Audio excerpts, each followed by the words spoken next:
good, guys? Yo, boy, no mercy 4K. Joey Mercy and the building coming back at you another banger reaction video. Today we got NBA legends and players explain why Larry Bird would destroy today's NBA. Sounds interesting. You guys asked me to check this out, so that's what I'm here to do. Sounds very interesting to me, bro. NBA legends talking about why Larry Bird would destroy today's NBA. You always hear about the older heads, the older NBA greats and players always saying that the league was way tougher. Players today would not survive back then and stuff like that. So let's see what they're talking about with Larry Bird in today's NBA. If you enjoyed this reaction, want to see more videos and reaction like this, smash the like button and subscribe to the channel for me. It really helps out. It means a lot. Let me know your thoughts down below in the comments. I hope you enjoyed. Let's get it. What's good, bro? If you want to see full and uncut reactions earlier than when I post them on here on YouTube, consider checking out the Patreon. Link is in the description. Supporting on Patreon helps me keep making banger videos for you guys, bro. NBA legends and players explain why Larry Bird would destroy today's NBA. Imagine a prime Larry Bird in today's NBA. This is the most intriguing player for this type of series because he will fit so well in today's era. He is a complete package of what you want in today's NBA. Larry Bird had many ways to impact the game, and his IQ was remarkable. You could argue he had the highest basketball IQ in NBA history. The most underrated part of Larry Bird's game for me was his defense. He led the league in defensive win shares 4 times and finished second twice. Only George Mikan, Bill Russell, and Tim Duncan have more seasons than him as league leaders, and only Hakeem Olajuwon is tied with them. Despite his reputation as more of an offensive player, this actually puts him in the company of some of the greatest defenders in NBA history. He also made 3 all-defensive teams. Sure, he wasn't a lockdown defender like Dennis Rodman in one-on-one situations, but he could hold his own and was great at reading passing lanes for steals, so he wasn't a liability, which was one of the biggest myths. And to prove that Larry Bird will dominate today's NBA, there are players like Nikola Jokic and Luka Doncic who are thriving in the league. Both players possess some of Larry Bird's qualities. Jokic's freakish passing abilities, excellent off-ball play, and Luka's tough shot making and competitive mentality. But neither are a better shooter or defender than Larry. That is why in today's league it's difficult to find a player to compare Larry Bird to, because he is a composite of many players. The only thing you have to worry about with a prime Larry Bird in today's NBA is whether he'll be ejected after trash talking every player guarding him, because he will destroy players mentally too. Like the guy was telling players what he would do before he even had the ball in his hands. So I'm going to show you NBA legends and players sharing stories of how dominant and skilled Larry Bird was. And after this video, Bird was different, bro. Think a peak Larry Bird will average in today's league. Enjoy the video, man. How many points will he average in today's league, chat? I don't lie, Bird is averaging 30. I ain't gonna hold you, bro. How many points do you think a peak Larry Bird will average in today's league? Enjoy the video, man. He's averaging 30, I ain't gonna lie. To that NCAA tournament, still was the most watched NCAA finals game Uncle Shay in NCAA history. NCAA tournament. In the building, bruh. Yo, Shannon, where you gonna be at, bro? You know what I'm saying? You're not Undisputed no more. I used to watch Undisputed every day, bro. Where are you gonna be at so we can watch that, my guy? Let me know. You know what I mean? Still was the most watched NCAA finals game in NCAA history. Right. How much did you know about Larry Bird prior to that game? Well, Shannon, Johnson, the summer before, Magic, the building, they had the WIT tournament. Okay. And they brought all the best college players together. Okay. To play against the world. Okay. And man, I see this guy, you know, blonde hair, you know. I said, all right, oh, this dude's play. Bro, this dude's laugh is funny as hell, bro. Shannon, he must have made 30 in a row all net. So he was step way before step way. Yeah. And I'm sitting there saying, this dude can play. Okay. Because, you know, brothers, we always say, okay, can the white dude really play? Correct. You know? Right. So then I said, oh, man, he a bad boy. Right. Then we got in the game. Jack Givens was player of the year that year. Right. He tore him up, man. From Kentucky. Kentucky. Because they won the national championship in '78. Right. That same time. Yeah, okay. Man, Larry Bird was taking it to him. I said, oh, man. I'm calling back home saying, oh, he for real. He for real. This dude, Larry Bird? Right. Oh, he got That's tough. Play. He's dominating Jack Givens. Rich, I don't know. I think he might average 30. I mean, here's the thing. Nobody could ever rush Larry Bird. I know guys are more athletic now. You see? You know what I'm saying? I be knowing what I'm talking about. I agree. He would average like 30. Average 30. I mean, here's the thing. Nobody could ever rush Larry Bird. I know guys are way more athletic now, but his ability to shoot the ball, depending upon the team he's on, Like, he can get anywhere he wants to be and shoot over smaller players, and he was one of the most crafty players the game has ever seen. So I think his game translates to any time period. Larry Bird talked a lot of shit. Bird used to tell me, look here, man, I'm gonna go shoot this motherfucking jumper in your face right there in that corner. And it's gonna be your Christmas present. I'm gonna wrap it up and bust your head open. All that shit. He's the coldest Christmas present. I'm gonna wrap it up and bust your head open.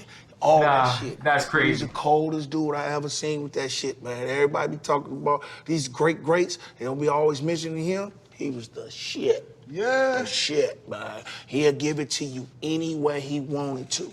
Any way he wanted to. Larry That's Bird was tough, bro. Cold dude, man. Real cold. Every night, show what you got. Nah, he said, bro, I'm gonna wrap this up and put it as a Christmas present and bust your head open. Cold. That's cold tough. Dude, man. Real cold. Every night, Nah, I've never heard that before, bro. If I could ever tell you a memory, I'll just tell you that Larry was a phenomenal basketball player. The guy had unbelievable physical and mental toughness, which set him apart. I mean, that guy just would play through pain. Bro, if only he didn't have all them injuries, bro. And here comes Larry Bird, making his return from an apparent fracture of the right cheek. His career would have definitely been crazier. Unbelievable competitor, great hands, great vision, great feel for the game, and just, you know, could go out every single night and just play at an unbelievably high level. Didn't have to shoot the ball really well to have a good game because he did so many different things. I said the dude just knew how to play, right? And the thing that I loved about him is that he was a shit talker. And I wish you would have got a chance Bro, to play everybody says that, bro. Is that he was a shit talker. That's tough. Everybody, bro, all these NBA players always say that he was talking the bullshit. I wish you would have got a chance to play against him, Robert, because I swear to God, you'd have loved playing against him because the dude would just tell you where he's going, shoot it in your face, talk shit to you, and run back down the floor. Yeah, that's tough. He was just one of those guys that he just had it. You know what I mean? Yeah, he had it, and I saw it in college, and obviously saw it a whole lot closer when we get a chance to play against the Celtics. He was the biggest trash talker back in the day, but he would back it up. The first guy there, he was the last guy to leave. That's the best, bro. That's when you respect somebody. When somebody can talk trash and back it up, you know what I'm saying? That's when you respect that. You cannot trash talk without being able to back it up or without any kind of accomplishing anything. That's like these non-saying NBA players today, like Dylan Brooks. You feel me? Like Dylan Bricks. Like, yo, Dylan Bricks. How are you trash talking when you haven't done nothing and you can't back it up and you're trash? Like, you're not good, buddy. You know what I'm saying? Bird could talk he's appearing the biggest trash talker ever in NBA history, but he could back it up like nobody else. You know what I'm saying? But he would back it up. The first guy there, he was the last guy to leave. He wore that body out with the jumpers and the running and the movement and the concentration and the focus and the discipline and the sacrifice. He had it all. He wanted the light on him. He wanted the focus, and he wanted that ball. And if it ever got to the point where Casey Jones, a coach who we just loved and would do anything for, if Casey would ever call somebody else's play, Larry would just say, no, I'm shooting this ball, and he would. 2 seconds on the shot. That's tough. Bird wants a three out of it, and he gets it. Now, growing up in Boston, people all used to always talking about Ewing, that he can't jump, he can't do this, he can't do that. And, you know, a lot of my friends was like that, you know. So, I got to the league. I called all my friends back up. I said, all that trash that you were talking, you need to squash all that. This man is great. He can whatever you respect, bro. Facts. He can't jump. He's demolishing everybody. So your guys are saying, how can you let this guy? Oh, he's doing it on everybody. He's doing it on everybody. He's doing it on the best defensive players in the league. That's tough, bro. I have to give the edge to Bird. I mean, he can get his own shot off. He can get his teammate. Basically, what Magic did, he was able to do, plus be an offensive threat all the way out to the three-point line. That's an incredible asset. They were pretty much the same size. Yeah. They were both slow. They were both, they were not both leapers. Yeah. But Bird, that outside three and First shot is lethal. High IQ guys, but I got to give the edge to Bird. To play against the That's Dream tough. Team. This was the legendary Dang, game. so he chose Bird over Magic. I might have to choose Bird over Magic too. I ain't gonna lie, bro. Like Bird's shot is just too lethal, bro. Like his shot is too well like water. Play against the Dream Team. Well, like water. The legendary game where the college guys came in and Chuck Daly let y'all tear their ass up, and as soon as y'all started getting back, he ended it, right? So yeah, so funny. So when we got an invitation, it was 8 of us. It was myself, Bobby Hurley, Allen Houston, Chris Webber, Rodney Rogers, Eric Montrose. Shout out Rodney Rogers, man. Shout out to OG. Yeah. And Grant Hill was on that squad. So we get to La Jolla, San Diego, and we check into the Marriott. We go up to our floor, and we're walking in the corridor, and we see this tall white guy coming down the hall. And I'm like, damn, that looked like Larry Bird. So Larry Bird coming down the hallway, me and Chris Webber, and Larry Bird, you don't realize how big Larry Bird is until you stand up close to Larry Bird. Exactly. That's tough. Larry Bird legit 6'10". Nah, real talk. When I first saw him when he was coaching the pace, I was like, damn. So he walked by us and he says, y'all those college guys? And we was like, yeah, we the college guys. And he looked at us and he said, get some fucking rest. It's going to be a long week, and walked off. And we was like, what the yo, what y'all got us into? Yeah, I'm like, okay. You know, we like, all right, what's going on here? I wanted to say what's up, and he just came to me like this, like, damn. Larry. That's tough. Nah, bro. 6'10"? I did not know he was 6'10". I thought he was like 6'8". I thought Bird was like 6'8". Man, is 6'10"? That's tough. Yeah, had a strong first year. Robert Parrish. So I knew that I was teaming up with someone that was franchise changing type talent. You know, this guy, I think he was born to play basketball. Seeing him come in and making the adjustment early, taking a team that had won 20 games the year before, and you know, the next year, I mean, you know, they're 40 plus, and the next year they're 60 plus. When Bird was at Indiana State, and the first time we really got a chance to see him play on television, Indiana State played Bradley, and then, you know, fast forward, then they played DePaul, and Mark Aguirre, Terry Cummins, Teddy Grubbs on that team, and Larry Bird just, you know, he does this thing, and then of course they went on and they played Magic at Michigan State. But Bird was you know, again, you know, one of the greatest shooters, champions, competitors to ever play in our game. You now join Bill Russell and Wilt Chamberlain as the only players in the 40-year history of the NBA to win the league's MVP award 3 years in a row. Yeah, Rob, I wish you would have played against him, man. Larry Bird was the biggest shit talker in the league back in the day. He would tell you exactly where he was going, what he was going to do. And he did that to us in the finals. He was like, guys, don't worry about it. I'm going to go right over here to the corner. I'm going to catch the ball, I'm going to shoot it, and ain't shit y'all can do about it. I mean, just like, and he did exactly that. You know, so I wish you would have got a chance to play against him. You know, because I always think about that moment. I don't know how true this is, but doing that in the finals is got crazy. A chance to play against him. You know, because I always think about that moment. I don't know how true this is, but you remember the time when he was playing Atlanta, and he told the guy, he says, "I'm a bank of 3 on you," and the guy says, "Bullshit." So, yeah. On the out of bound play throughout the game, throughout the game, he never got. He said, "You know what?" He goes back in the game. I think he had like 50 points that game or something. I noticed because Kevin McHale ended up having the most points ever scored by a Boston Celtic, right? And Larry told him he should have got 60 because he broke it against Atlanta like 2 or 3 days later. Yeah, and it was in the bench. Atlanta bench got in trouble because they out here rooting for. I'm like, you can see it. I mean, if you go back and look at the tape, you can see the bench. Every shot he made, they're going crazy. They're like, he unbanked this one. And it's like, see, that's what you want, because when someone's telling you what they can do and you can't stop it, you know they're a bad man. That's crazy. But I look at guys in this era now. That's just different. You say, okay. You look at Bird and says, "Man, I could have stopped him because, you know, he's slow." It's sort of like Luka now. Luka, you watch Luka. Luka is so freaking slow, and you're like, why can't they stop that? Right. I'm like, but when they be crafty and you know how to play, that's. By the way, I apologize if you hear the fireworks, bro. You know what I'm saying? It's almost 4th of July. Apologies.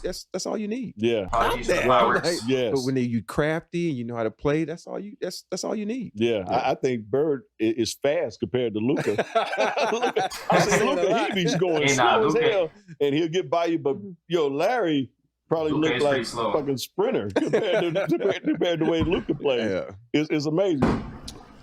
I think it was 86, 87. So we was playing Boston Celtics in the Eastern Conference Finals. So they gave me the task of guarding Larry Bird. So guarding Larry Bird, I'm like this 25-year-old rookie in the league. They said, Dennis, you have to guard him. Okay. And you know what I'm saying? Guard him. So that was my whole job, to guard the toughest guy on the team, on the other teams. So, you know, so I'm guarding him. And every time I turn my head, he's over there in the 3-point line. He said, I'm over here, Rook. I'm like, that's tough. I got to go out there and run out there like a dumbass. Let's go out there, try to contest him. If he hit the three, I'm like, okay, da-da-da-da. Remember the Portland game? It was, I think Yeah, he was going to hit that, bro. You should have been there already. Portland Trailblazers, he had like 52 points or something like that. We were down 3, and he's a remarkable, crazy 3-point shot. He was leaning. And I was like, there's no way he's going to hit the shot. DJ again to make the inbound pass. The double team and Bird. Larry, fake, fall away. Bro, this dude Bird is different, bro. This is nice, yo. Thank you for that follow, by the way. Later, W later. You know what I'm saying? Welcome to the stream, my guy. By the way, if you want to see reaction like this live before I post them on YouTube, tune into the Twitch streams. Link is in the description if you're interested, bro. He's leaning. He's in the description. I'm like, this guy's amazing. One thing I do remember now, this guy's amazing. Is I'm making he a is backdoor amazing. cut, and Larry actually spun the ball. Like, I had never dreamed of spinning the ball. He back spun the ball, bounced out in front of me. I about pulled a hamstring because I thought the damn ball was going out of bounds. It popped back up and it hit me in my hands. He just said, you get open, I'll hit you. And I went like, oh, okay then. I was like, and that I do remember, because I remember thinking, I'm going to try that spin pass. I tried it once and said, I'm not doing that ever again. Like, I threw it out of bounds. Off of the ball. That's tough. Larry Bird to McHale. What a pass. Man. In the league at that time, do you have a feel for who players felt was the better player between those two? To be honest with you, the black players gravitated to Magic and the white players gravitated to Bird. Yeah. You know? Yeah. And the people with sense could see the difference. You know, and it wasn't about color or anything else. It was, hey, this guy can ball. Yeah. And that's why we used to always look at Bird like, that's tough. He's not white. You know, in a little bit more. Because he's got a what do you mean, bro? Yeah. Before the world what you was mean, really bro? high. Played in the Garden. I got checked in the game, and Larry Bird was just standing there, and I walked right up to him, was like, "How you doing, Mr. Bird?" You know, and then he just had his hands on his hip, and he doesn't even look at me the whole time. He looks at Paul Westphal because they were teammates together, and he go, "Paul, I know y'all ain't got this fucking rookie guarding me right now. You got to be fucking." And I got my hand out. My hand is still out, so I'm just like, bro. Well, somebody come guard 33 because I think I'm a guard. Like, for him to talk trash and never even icon or talk to me, I was like, ooh, this dude is dangerous. Magic was cool. When I met him, I got on the court in the form and went right up to him. Forget about the game. Hi, Magic. How you doing? Say, hey, what's up, baby? LA, you home? Huh? Yeah. So the next morning, we get up. Bird didn't give a fuck. Bird disrespectful, bro. He don't give a fuck, bro. He said, I ain't making no friends. We ain't being friends. I'm dropping you off disrespectfully. Practice, and Roy Williams is our coach, but we only got 8. So we like, well, how are we practicing, and what are we practicing for? So we spent, I want to say, an hour doing the 3-man weave. And I'm like, what's going on here? Then they bus us to another location where the dream team is practicing. And these about 400 people standing outside waiting for the dream team to come out. They take us up to a top floor, and the dream team is practicing. They're finishing up their practice. And then they say, all right, get loose and stretch out. We're like, okay, we playing? They're like, yeah, we're going to play next. So we get out the gates. Like the first 15 minutes, we kicking their ass. we running them all out. Bobby Hurley in the lane, killing John Stockton. That's tough. They stopped the game and turned off the score. I think we were up like 72, 66 or something, 64, something like that. We lit their ass up, and then something happened. We're sitting there, And we get back to the hotel. Rodney Rogers says something to, it's a group of them. It's Larry Bird, Magic Johnson, and everybody's shooting the shit. And Rodney Rogers said, hey, Larry, you ain't hit a jumper since 84. Magic heard that shit. Oh, nah. And we ain't think nothing of it. Bro. The next day we came in. That's disrespectful. You can't talk to Larry like that. And this one I was like, this is a different breed. Magic Johnson fed Larry Bird the ball probably about 8 times in a row down court. Larry Bird got the ball on Rodney Rogers, and every time he was about to make a move, he told him what he was going to do. One dribble, pull up, going left, off glass. Bro. Fuck it. Nah. One dribble, going right. Spin, You shouldn't have shit talked. shot. Simple. He scored. Simple. He should not have talked shit to Larry Bird, a GOAT. He's a GOAT. Should not talk crazy. In a row, left the court to go lay down because he couldn't sit on a bench. He had to lay down because of his back. And said, young fella, look like 84, huh? Oh, shit. Last time he made. Nah. So I'm sitting there and I'm like, wow. I said, so that's they kicked our ass for the rest of the week. Larry and those guys. That's tough. I've watched my whole life. I turn around and Larry goes, "What's up, Sal? What's up, Larry?" He goes, "You hate it." Yeah, man. He goes,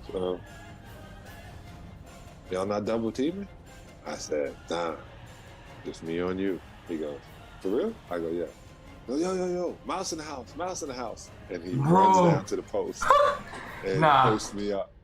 And boom, boom, score. He said, "It's gonna be a long night, Sal." Mouse in the house is tough. He said he got a baby on him. Bird said he got a baby on him. We up one. That's we tough. Come out of the huddle, and Bird looks at me, and Kent Benson is guarding Bird. And Bird looks at me and he goes, "He's got no shot." And he says it right to Benson as he was standing there, right?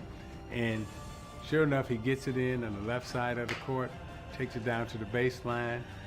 All right, here's Dennis, gets it into Bird. Larry, a runner. Easy. Something late.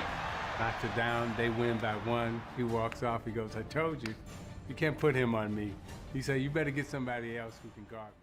So guys, I hope you enjoyed the video and tell me how many points you think a prime Larry Bird would That's average tough, bro. in today's That was a NBA. W video, So make man. sure you like, share, subscribe. I definitely think he would score 30 points, bro. I definitely not score average. I definitely think in today's NBA, with his IQ, his shot ability, shot making ability, and just his style of play, he'll average 30 points, bro. I ain't gonna lie, bro. His shot was too lethal. He had 9 saying he can get any shot he wants. His game style is different. I definitely believe he would have won that. Average 30. You know what I'm saying? Let me know what you guys thought about that video down below in the comments. What you thought of my reaction to it. I hope you guys enjoyed my reaction. If you did, smash the like button, subscribe to the channel. It really helps out. It means a lot. I post every single day here, daily videos and bangers just like this for you guys. Appreciate you watching. But if you made it until the end of this reaction, thank you. Thanks for watching till the end. But if you made it until the end, let me know by commenting wary word. W Larry Bird in the chat. W Larry Bird in the comments. Wary word in the chat. Wary word in the comments. You made it until the end. So I'm gonna see you guys in the next one. Have a great day. And